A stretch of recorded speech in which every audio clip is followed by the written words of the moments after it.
aroq qo'yilgan to'yga borishlik mumkin emas. Aroq borasida 10 ta toifa la'natlangan. Aroqni siquvchi,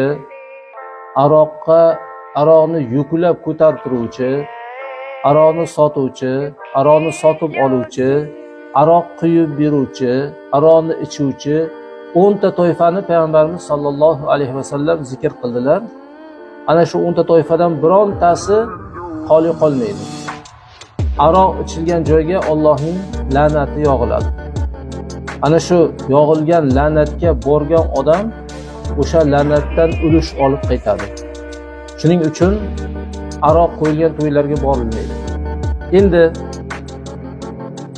aroqqa meni qarindoshlarim qo'yyapti deyilsa, aytiladiki, qarindoshingga ayt, Alloh harom qilgan narsani qo'ymasin.